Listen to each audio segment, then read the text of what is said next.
Okay, now for our interview with Rosemary Gibson. I started by asking her about Tom Cotton's new legislation. Well, Senator Cotton has introduced a bill that over a period of time would prohibit the Department of Defense, the VA, and the Health and Human Services Department, which maintains a stockpile of so many medicines, would prohibit them from buying products made with drugs made with any components from China. And that truly draws a line in the sand of where we need to head to. In the meantime, we've got to ramp up production, but that's going to take buyers. The DoD has to put some money into buying medicines made here in the U.S. The VA has to do the same thing. But that means cutting off existing suppliers who have relied on China for so long and supplied our military with really poor quality medicines. Yeah, it's incredible to think about. We think about the Roosevelt and all the attention that's been getting with people on that ship having coronavirus. I think is actually, isn't it in the South China Seas? Where is that Roosevelt ship? Do you know? You're right. It was patrolling in the South China Sea, and about 24 crew members were diagnosed with coronavirus, and so they went into port. And there's a section in the China RX book that says China RX predicted all of this, that in the event of a global pandemic and China shuts down production, we'll all be standing in line. It also predicted this. It said, imagine the men and women in the South China Sea on patrol on the giant aircraft carriers, that they're dependent on the adversary for their critical drugs. Right. Yeah. There's Peter Navarro's book, Death by China. That was kind of my first wake-up call about 10 years ago about it. I've been someone who's been saying that this doesn't feel right to be engaging in so much commerce and allowing China to get so big and so successful in so many ways when they are our geopolitical foe. I just can't think of another time in certainly American history where we had such a trading relationship, and turns out pretty one-sided trading relationship, with somebody who's our biggest adversary. Well, it's interesting. When I wanted to write another book, I knew nothing about China, knew nothing about trade. And I stumbled on this topic of where our medicines are being made. And every couple of weeks, there was this jaw dropper. I said, nobody knows this. Nobody knows this. And so it led to this story of how dependent we are on. And it's one thing to be dependent on for steel and clothing and computers, but it's another thing to be dependent on products that are essential for survival and something that's very personal to people, whether you're Democrat or Republican, whatever your beliefs are. We can't make antibiotics anymore. We can't make the antibiotics for bronchitis, for ear infections in kids, for pneumonia, for anthrax exposure. We can't make them here anymore.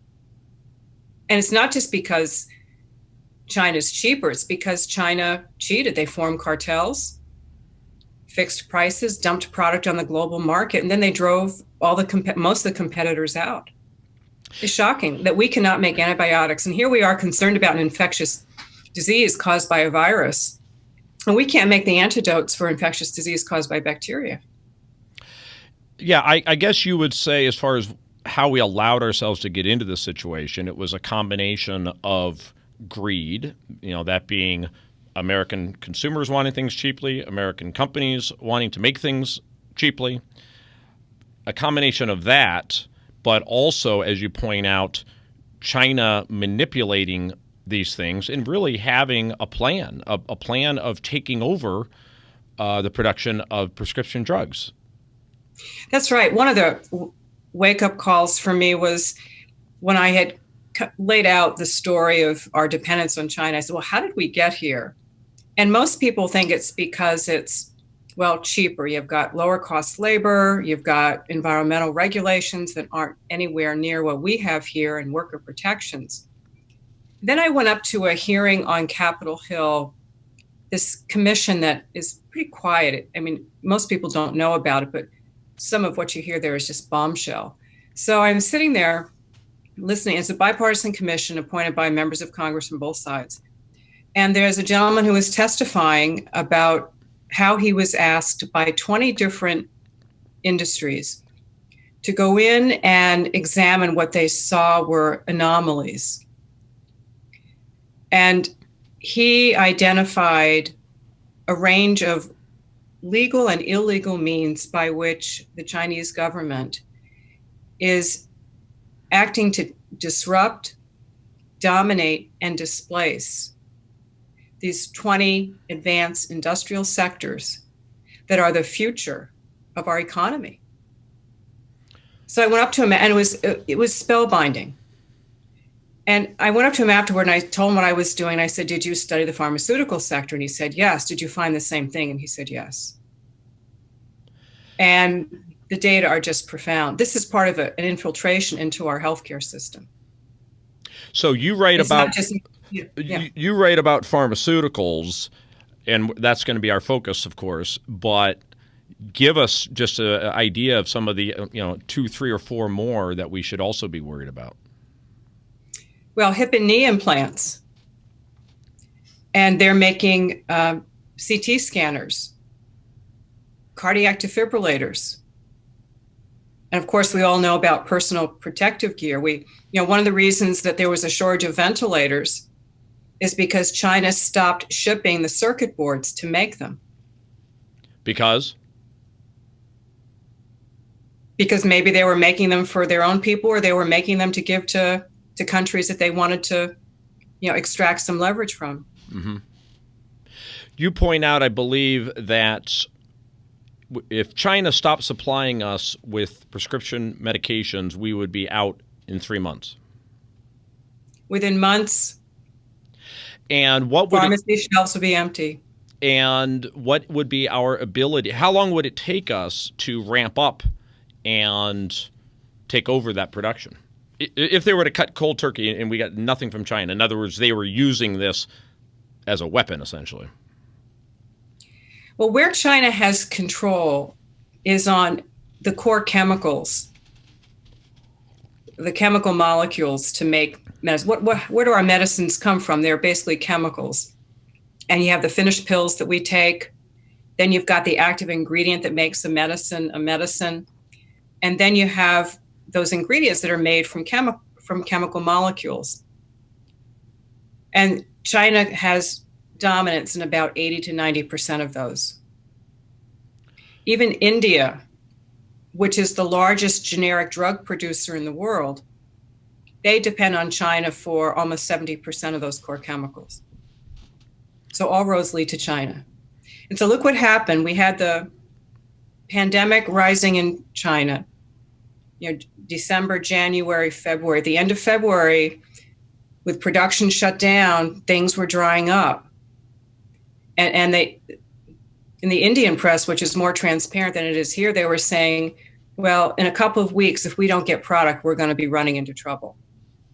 And lo and behold, they ended up putting on export bans because they couldn't get product out of China. And also they probably wanted to protect whatever supplies of critical medicines that they make for their own people. Yeah, the coronavirus really here we are. Highlights what you're pointing out in many different ways. I was just thinking that China doesn't necessarily have to hold back drugs from us for nefarious reasons. As you point out, it could simply be because, hey, we have to give priority to our own people, and they have a lot of people. That's right. And what we're seeing is everybody's pulling up the drawbridges now. 70 countries have banned exports. So whatever you make, you're going to keep for yourselves, for your own people. This is why we have to think about self-sufficiency, at least a minimum level of critical drugs. That now for us, this is survivability. Yeah, one of the things that I remember from Navarro's book, he was talking about, I think it was an F-18 fighter plane. And I think he gave a lot of examples of things like this. But that was his example of something that America is incapable of making. We can't make an F-18 fighter plane. We are dependent on too many other countries, including China, for the parts to create that plane. Yeah, you asked the question about how long would it take to ramp up production. You don't flip a switch for critical medicines. You have to get the material. And if you can't get the material, where are the plants here in the United States to make the starting material? A lot of those are gone. Yeah, and I'm primarily talking about are the generic drugs, and those are 90% of the medicines that people take here and around the world. So you just don't flip a switch. If we already have the material in-house, you can make them within weeks. You can start producing things. And that's why one of the recommendations that I've been talking about is here's what to get us so we don't have this mess in the future. Let's make the thing that we really need, which is the active ingredient, what makes a medicine, and stockpile that. Which is the most costly part of the medicine? Is it? That's exactly right. That's exactly right. And then stockpile that. It lasts longer than the finished drug. And then when there's a need for it, have finished drug capability right next door, and then just ramp up production using that active ingredient. That's a way that will get us through, several months of whatever situation we're facing. So tell me about that means making that here. Tell me about Cotton's legislation. What does that do? Yeah, Senator Cotton's bill would require the DoD, the VA, and HHS to stop buying prescription drugs that have any components made in China, and to buy here in the buy from suppliers here in the United States. But that will mean that the DoD has to start using its procurement dollars differently. And there are a lot of special interests out there that want to keep those supply chains exactly where they are and those contracts going to sell to the Department of Defense, drugs that are in persistent shortage and poor quality. I don't know if you saw there's a 90-second video clip that I can send to you. Maybe you can put it up with this. But there was a hearing last July at the U.S.-China Economic and Security Review Commission. And one of the commissioners is a very distinguished retired Army colonel. And he described how he had 3 different blood pressure medicines. And the ingredients came from China, and they had rocket fuel in them. And he said, if I'm getting that, then active duty people must be getting it. And you think that would that would make headline news, and that we would immediately begin switching and everybody would get on board. But there are actually people who are special interests who are against that, who still want to keep the Department of Defense and the rest of us dependent on China. And remember, China issued a threat about a month ago in its state news agency that we could withhold medicines and Americans will, face an epidemic in a sea of coronavirus. Wow! If you threaten to withhold medicines, you're basically threatening to kill people. Where was that? Who said that on behalf? That was in the state news outlet. Wow. Well, that's good to know. Thank you for letting us know. and yet there are still special interests that want to maintain the status quo. They're basically telling the American people, we want you to be even more dependent on a country that's threatened to kill you by withholding medicines. Is the special interest lobbyists working on behalf of China, or is it lobbyists working on behalf of U.S. drug companies who like being able to make them cheaply? That's a really good question, who they're working for. I'll tell you a story that a colleague of mine shared. This was in 2000 when the United States opened up free trade with China. The House and Senate and the White House signed the U.S.-China Trade Relations Act. And this person was in a meeting with businesses, and they were preparing to go up to Capitol Hill to lobby to open up for free trade. And down came a delegation from the Chinese embassy with the talking points, and they gave the business people their talking points. Lot of money flowing from that country to this country. Now you have a lot of interdependence between the two. A lot of people use that as a defense for our relationship. Say, well, China is not going to withhold medication because there's so many things we could do back to them that they would never do something like that to us. What do you say to those people?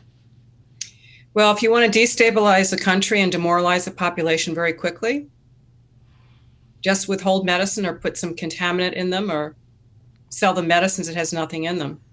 Right, but we would immediately impose some type of sanctions on China. We would stop buying their goods, et cetera. Of course, that would be painful for us too. Again, this interdependence.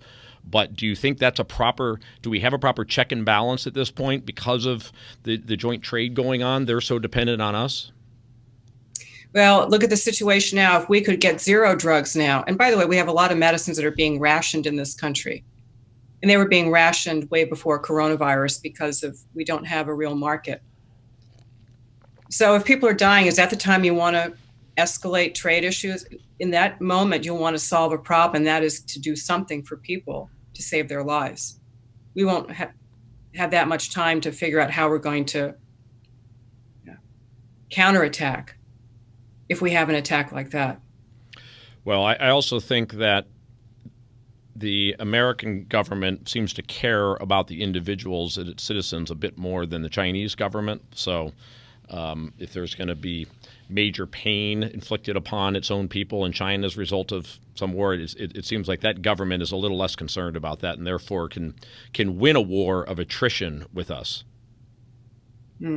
That's an interesting point. So what I like about this medicines issue is that it's something that the average person can understand, and it's personal to them. This is my blood pressure medicine that you contaminated with carcinogens. And by the way, the amount of carcinogens per pill was from this Chinese plant was 200 times the acceptable limit. And people were taking this every day. And people complained about lead toys. Remember that years ago? And that was all, had a whole consumer movement.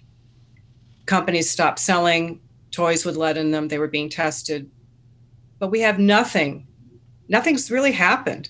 So to that point, what role does the FDA play with these medications that are coming from China?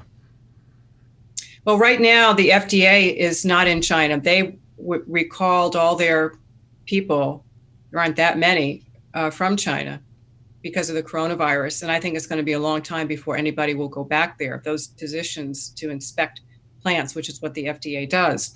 The FDA goes into manufacturing facilities there and around the world, right here in the United States, and they inspect them to ensure that they follow a highly technical process that really was the gold standard that the United States set for making our medicines. And the FDA is absolutely losing leverage. Look, if China already produces now 10% of our generic drugs. Wait, what percent?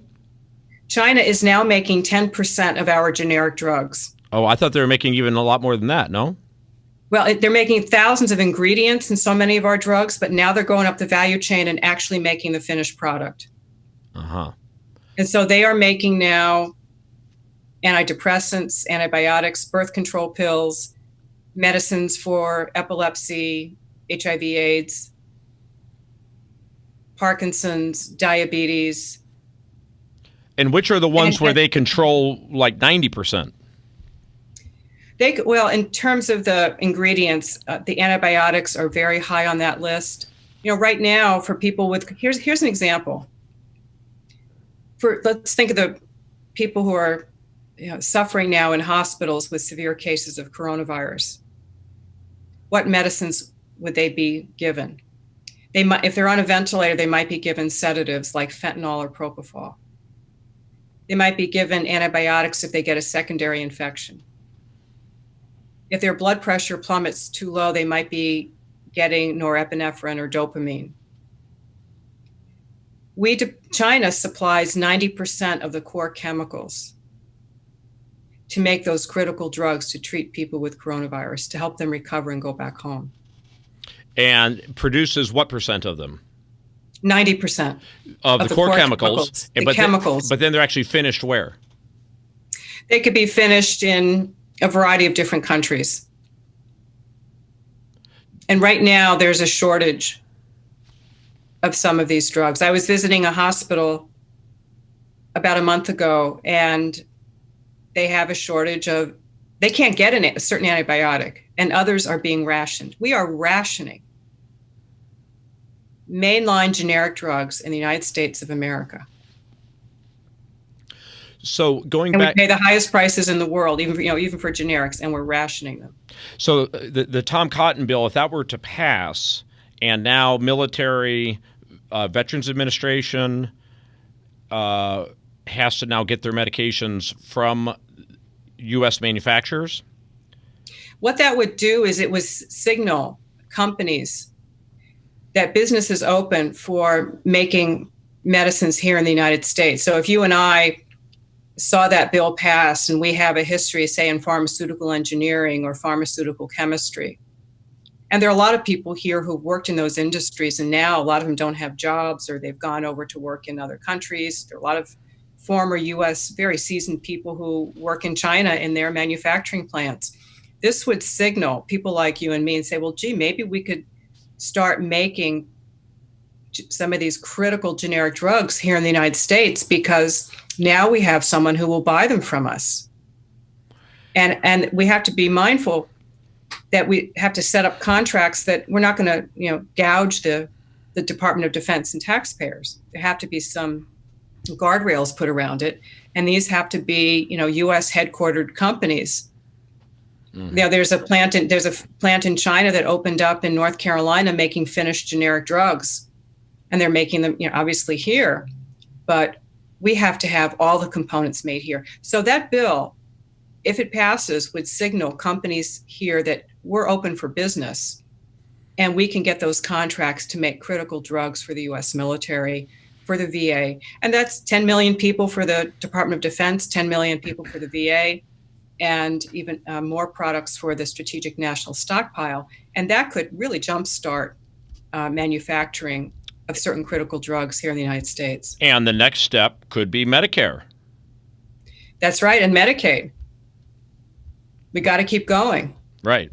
But the drug benefit under Medicare happened, whatever that was, 15 years ago or so. But now medications are covered under Medicare. That's huge. Got to be the biggest buyer. Enormous. Right. And think of the jobs that we could create.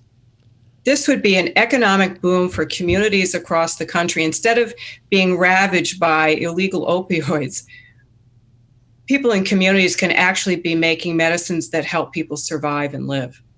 So how much more expensive would it be if it was produced in the U.S. versus China? With advanced manufacturing technology, this is a technology that's been used in the chemical industry for 100 years. But it's never been used in pharmaceutical chemistry because the companies have never wanted to invest in it for whatever reason. We can actually make finished generic drugs faster, cheaper, with a smaller environmental footprint, and real-time quality control right here in the United States. Is that what China is? I'm sorry. Is that the technique? Sorry, is that the technique that China is using? My understanding is no. They're using the old batch method. Okay. They're making them cheaply. Sorry, they're making them cheaply because of cheap labor, in part. They're making it cheaply because they're subsidized by their government. Because right now, what's happening, this is a really important point. Right now, if you and I wanted to set up a manufacturing plant here in the United States, China would just come in and undercut us. And so what you and I would need for us to be successful here is that we would have long-term contracts with the Department of Defense to provide high-quality drugs fully made here in this country. And I want to see, as a taxpayer, full transparency on price, on where things came from. And as a taxpayer, I want to make sure that these companies make it at a fair price, not gouging the American people. And we have to have, these should be considered national security assets. So, and you can't, if you and I started a plant and we got great contracts for the next 3, 4, 5 years, and then we want to sell the plant, we can't sell the plant to a company in China. So you believe that these drugs can be made at the same cost in the U.S. as they're being made in China? I can say that, there's the manufacturing cost here that it gets complicated. There's what we pay the manufacturers. Then a whole lot of people along the supply chain add their take. So the price we pay manufacturers is a lot different than what you and I pay when we go to the drugstore. If you and I as manufacturers can send it directly to the Department of Defense, that would be a step forward to save money. And plus this manufacturing technology, it's just lower labor costs. and less physical infrastructure needed. This is how we can survive, but we need those long-term contracts. We just can't go on the marketplace and every year you have these algorithms going out and finding out who can make it 5 cents cheaper. Yeah. Well, I can't help but think about all the other industries too. I know prescription drugs is your expertise and a really important one for obvious reasons. But when you just think about all the things that we've exported Absolutely. to China to produce, and we've benefited from it. You know, you go into a Walmart where God knows what percentage of the stuff comes from China, but it's probably a high percentage. But things are very inexpensive for people, and there are pluses to that. But, you know, let me just get your thoughts, broadly speaking, on all the stuff that's been farmed out to China to be manufactured so that we can consume it at a lower price. Well, there's a reason that China is getting richer. And there's a reason that the middle class here in the United States is disappearing. When you outsource good paying jobs, technical jobs, and what we have left are service jobs, how can you be an advanced country that's just a service economy? We have to produce things that are of value. And with those products of value, you become resourceful and you have a good economic situation. Years ago, we used to be a net creditor to the world. We used to loan money to the world. And now we're a net debtor.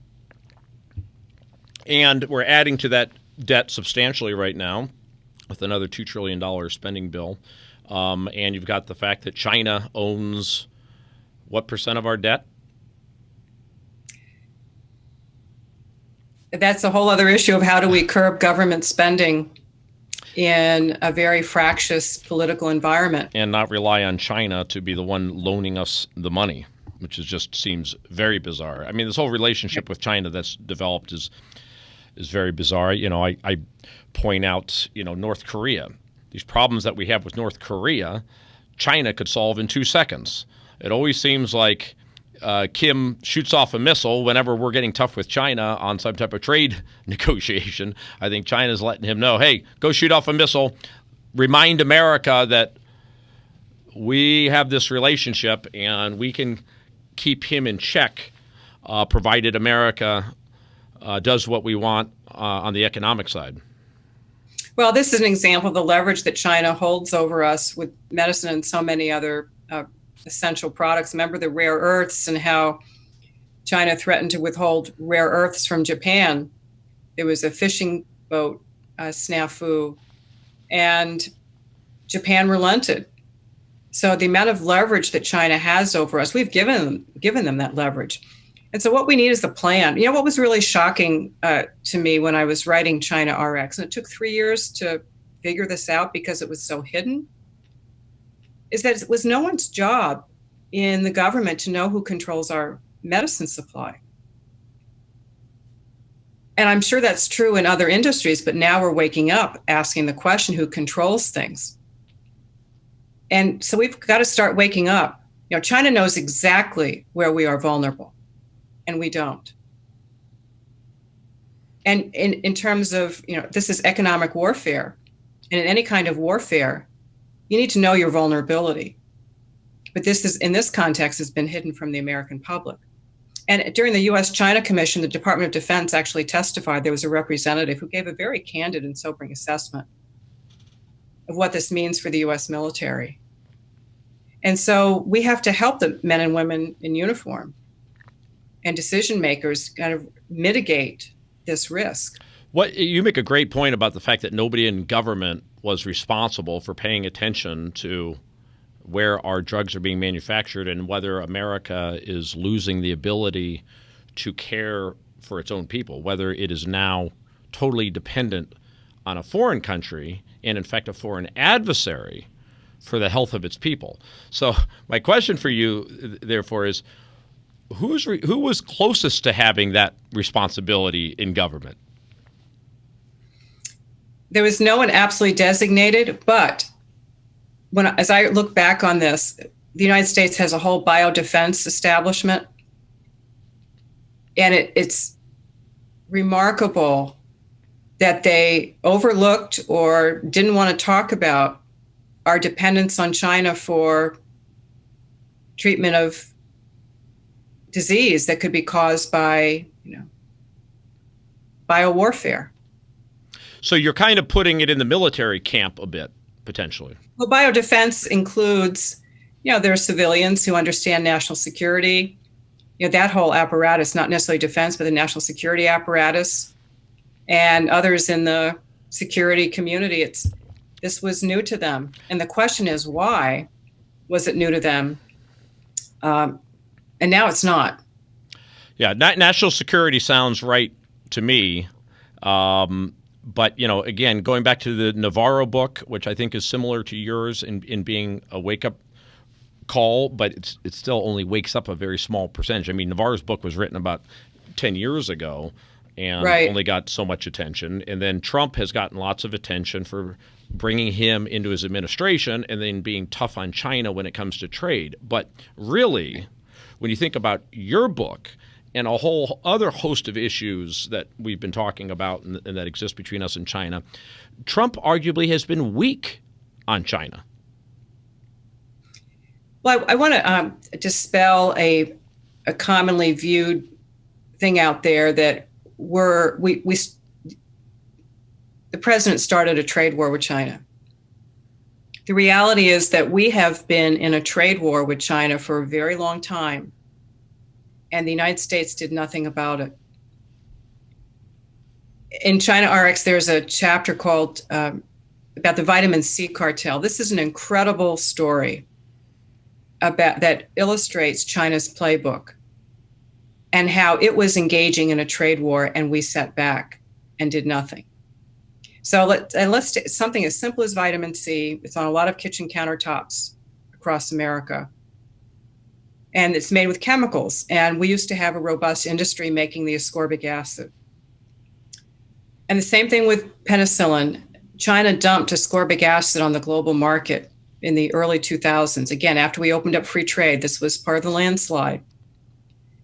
And they drove out all the US and almost all the European and even Indian producers of ascorbic acid, and they have the dominant global market share.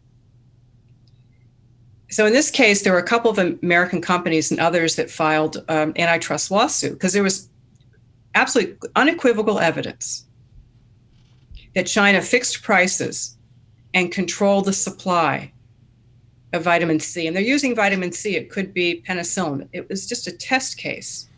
Right. It's the classic predatory pricing. Underprice your competitors, drive them out, and once they leave, then, of course, you've got the market and you can do what you want with price. Right. And so here's what happened in federal court. So there was a jury in Brooklyn that saw the evidence, and it was absolutely unequivocal evidence of price fixing. And they slapped a settlement of $150 million on the Chinese companies. But it didn't stop there. The Chinese companies appealed with the help of the Chinese government. And of course, they use law firms, lawyers here in the United States.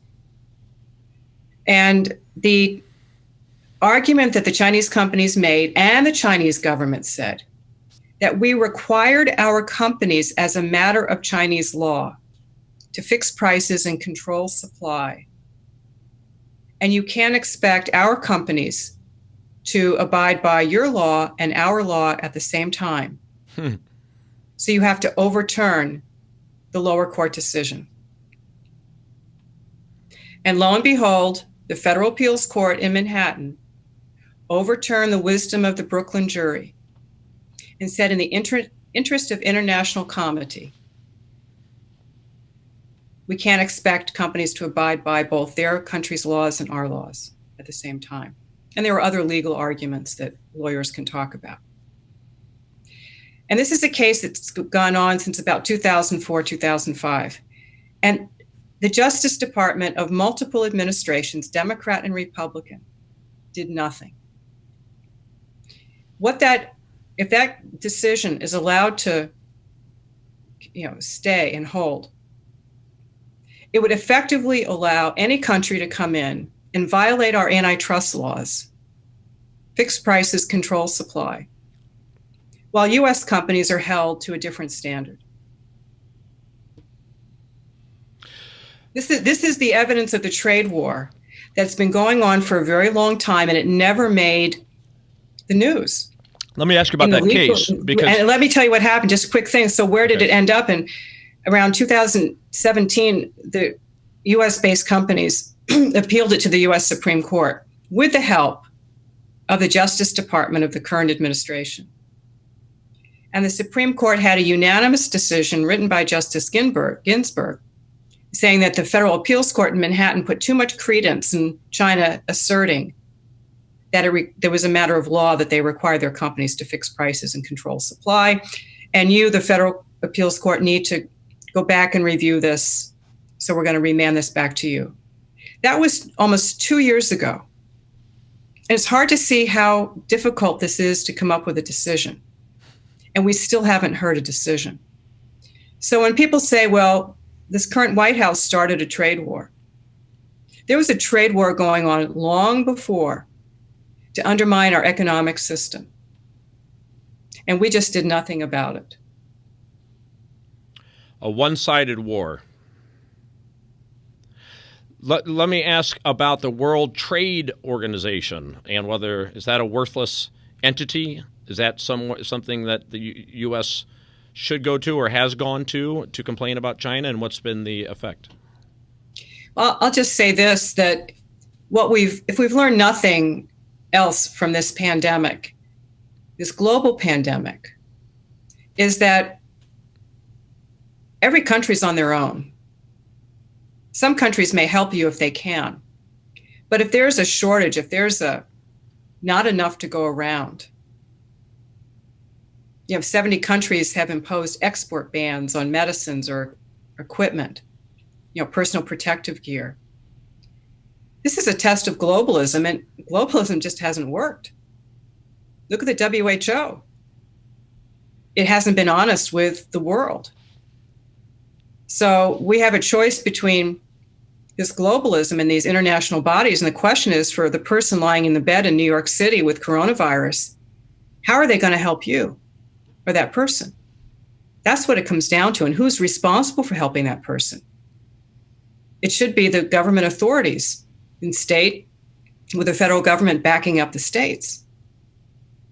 People 10,000 miles away or 5,000 miles away, they're not going to help you when they have more than 100 countries that they have to help out.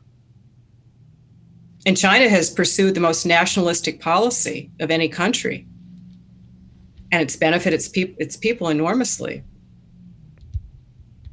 So it's globalization on its terms, but nobody else can be nationalistic like China. So there's a double standard there. And World Trade Organization pretty much as worthless as the other international organizations, I assume? It's certainly not working in the interests of the American people. What do you think about Cotton's statement, since we've been talking about him and this legislation I'm sure is near and dear to your heart, to try to bring some of this drug making back to the U.S. In the context of him announcing this legislation, he called China a pariah state. They created the global pandemic because of their lies and deception. Do you agree with that statement? Well, it's clear that there was an index patient in December, and a group of senior officials came to the White House to sign a trade deal, knowing that there were concerns about a virus that was not being contained and allowing millions of people to leave Wuhan and to go around the world, potentially spreading the disease. Imagine if the United States did that. And our intelligence, you don't think, was strong enough to know about this? I mean, we certainly should all know you can't trust a communist, what comes out of the mouth of a communist regime. So the fact that they were downplaying it or not playing at all, you would have thought, though, nonetheless, we've got intelligence in place that would have been telling us this. I can't speak to that because it's not a world that I travel in, but it's clear that China should have acted much sooner, and untold numbers of lives could have been saved. And I'm also told that one of the reasons that Milan in Italy was hit so badly was because there were direct flights from Wuhan to that area. So when there was a call for a travel ban, which is what you do, whether it's in your neighborhood, you can't go from one state to the next. And when someone calls for a travel ban from a certain country, you call it racist. It's just what you do in a public health situation to control the spread of a pandemic. It's just the wise thing to do. And public health experts would say that as well. So we've been totally asleep when it comes to what China has been up to. We're slowly awakening. I think this coronavirus thing is going to be a big awakening for everyone, and hopefully a resetting of the relationship with China. What do you think about us being asleep regarding pandemics? And do you see any correlation to that, the fact that we're asleep to this China problem and also asleep to this pandemic risk? This is all predictable. These pandemics are going to be like hurricanes. We will have them in the future. And we prepare for hurricanes. You can never be fully prepared because each one is different. But you can at least have a structure and process in place, and people know what to do, and you have the equipment and logistics to get it where it needs to go. And in this instance, we were wholly unprepared in terms of because of just-in-time delivery. This is how systems work. Everything now is just in time. Don't warehouse it except for the strategic national stockpiles.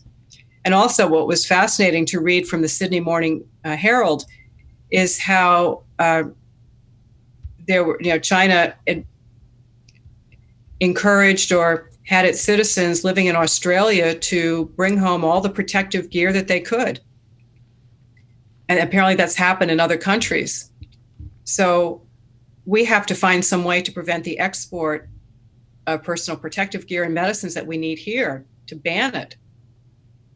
There were millions of these N95 masks going out the door to unnamed foreign buyers. And that was done by brokers, unnamed brokers. So the reason we have had shortages is because they were here, but they were sent where somebody could get a higher price. And the question is, will we go back and look at this and, take measures with those people that did this and caused healthcare workers, doctors and nurses not to have the protective gear? So we need, in this global world where people can sell products, and we have to think of all these things as strategic assets. You can't go off and sell an aircraft carrier to a foreign country in the middle of a war. You just can't do that. We have to think of these as national assets, not private goods that you can sell to the highest bidder. Our whole attitude about this needs to change. Yeah, when you're not prepared, you panic. And that's what we've got here, it seems to me. We've got a lack of preparedness, and then we've got a panic. I think that we're going to look back and see that we trashed our economy more than we needed to fight this. Absolutely. Yeah, the closing down of the economy is causing other public health calamities.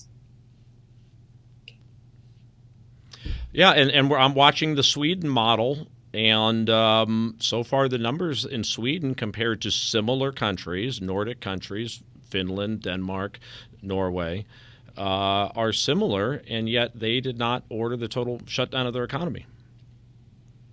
The shutdown of the economy is causing enormous economic, social repercussions that we will feel for many, many years to come. This notion of social distancing, it causes distrust. If you can't pay your rent, suicides that are economically driven, and meanwhile, more illegal drugs flowing through the border from Mexico. Certainly that's China at work taking advantage of these distressed, even more distressed communities, robberies going up in poor communities, crime going up. People don't have a way of survival. Let me ask you, I know this isn't your expertise or the subject of the book, but we're in the heart of the coronavirus pandemic. Are there any good examples out there of countries that were prepared for this? Well, from a distance, it appears as if Taiwan and South Korea were very much prepared. That may be driven in part by the neighborhood that they live in. and the challenges they face from living in that neighborhood, and plus cultural factors that allow for a very disciplined way of approaching society and conformity. So those and other factors certainly enabled them to be apparently better prepared for testing and for caring for patients. I think there's this crazy debate going on about hydroxychloroquine. This is a medicine used by many countries around the world successfully.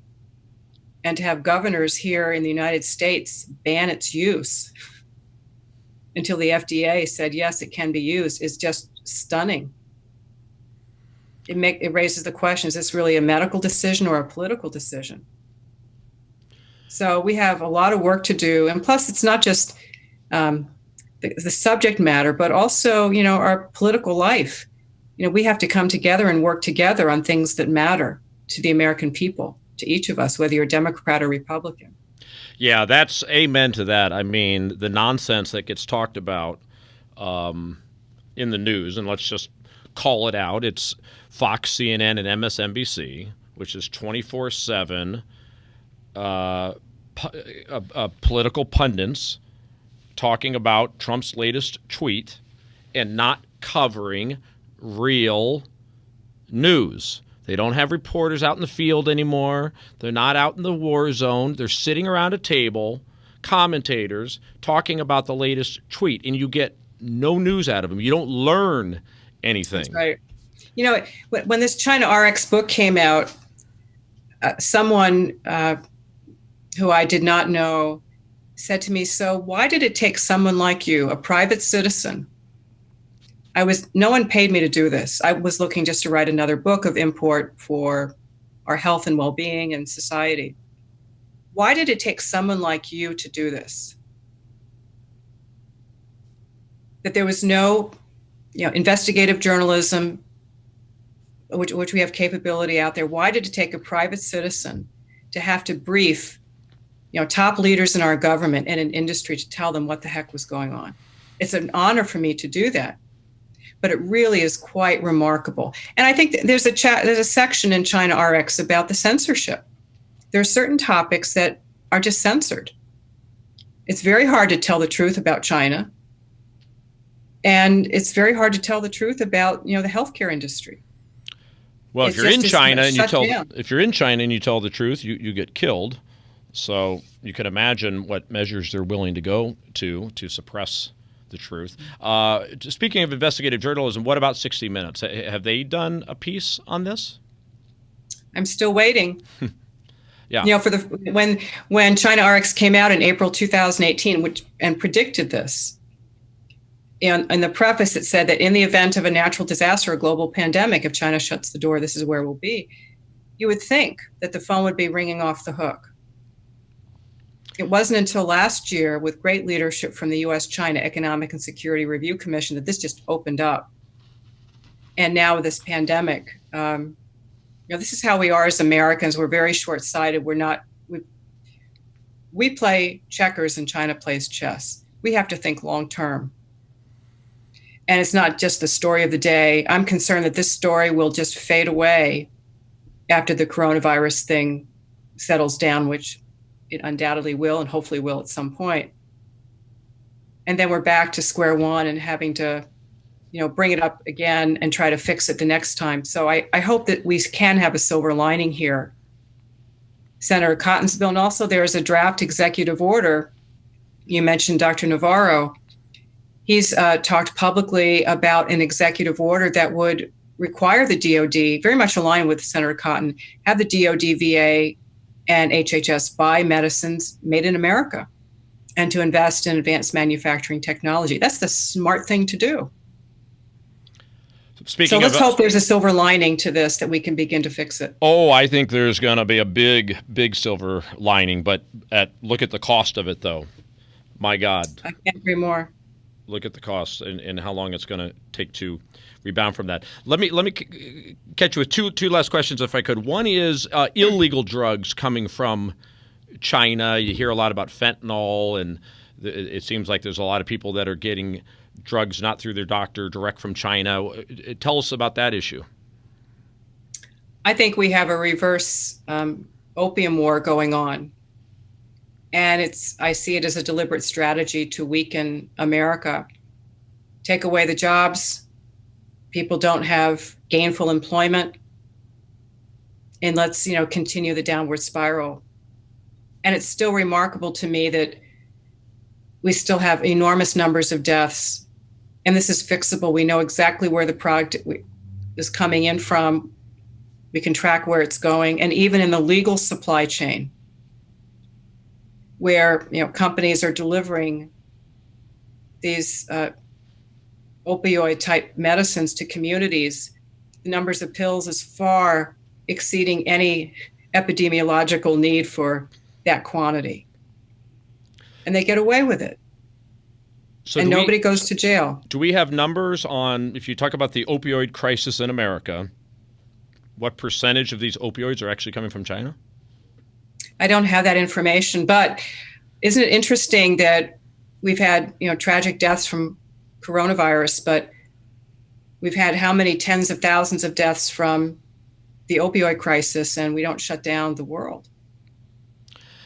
And then last question, and this would really be better for another 1 hour interview if I could get it with you sometime. Sure. But I know you're a healthcare system expert.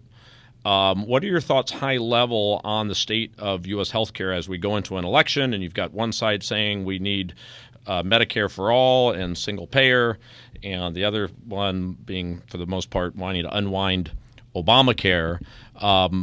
What do you think is, if you're candidate for president, what's the right solution for what ails America's healthcare system?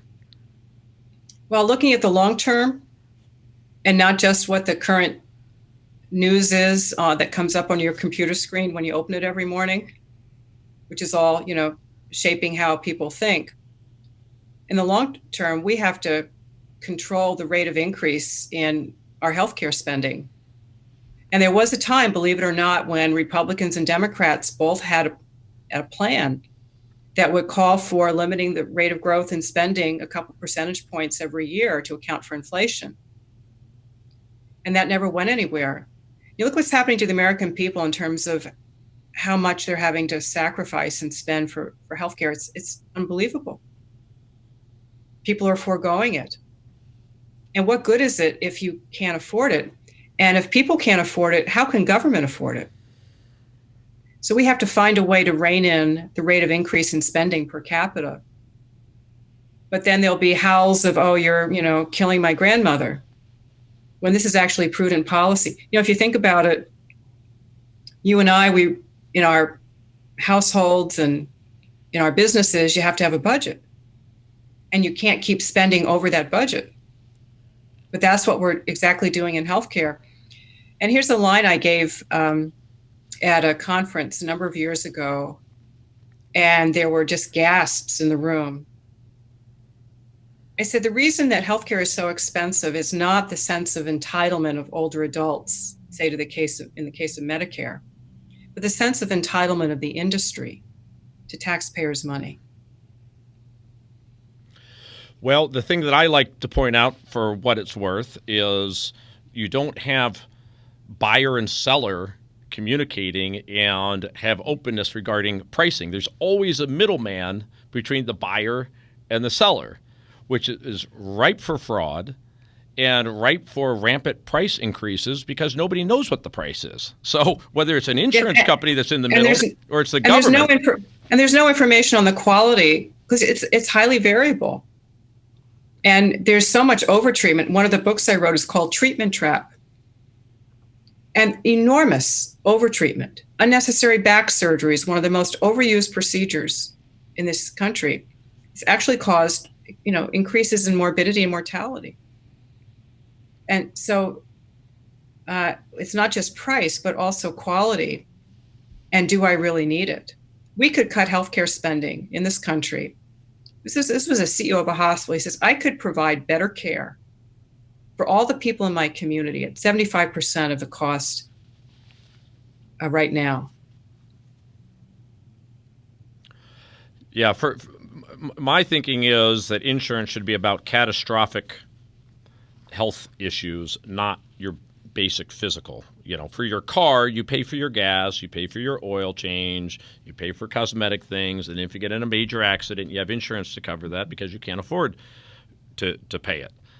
That ought to be the same, it seems to me, in the healthcare, because it would take the insurance companies out of the middle of 80% of the transactions. I think that was an idea that was discussed in the early 1990s, 30 years ago. But what's happened since then? The cost has gone up even for the quote, the small things. And even, those out-of-pocket costs. Look at the deductibles people have now. We're so far down this path. How do we kind of, rewind this to get to that point where people pay what they can pay, but we still make it affordable for those catastrophic events? Yeah. Well, I say allow the free market to do its job. But prices don't change like this when you have a truly free market, but it is not a free market in healthcare, and we're a long ways away from it being a free market. So, yeah, it would be to take some pretty radical changes to get it back there. And quality. We need data on quality because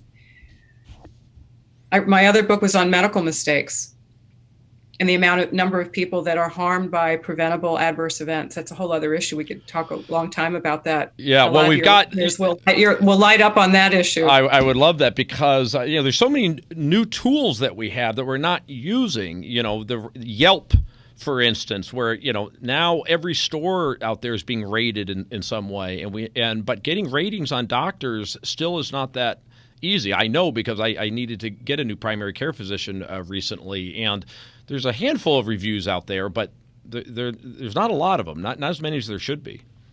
Yeah, and I frankly miss the long-term relationships that people used to have with their physicians. And it's those relationships matter. But now the way healthcare has become very corporatized rather than a professional model. You go in and you may not see the same person that you saw the last time. So those relationships fall apart. And that makes it unhappy for physicians and certainly unhappy for patients. Yeah. So we have to bring the relationship back into it.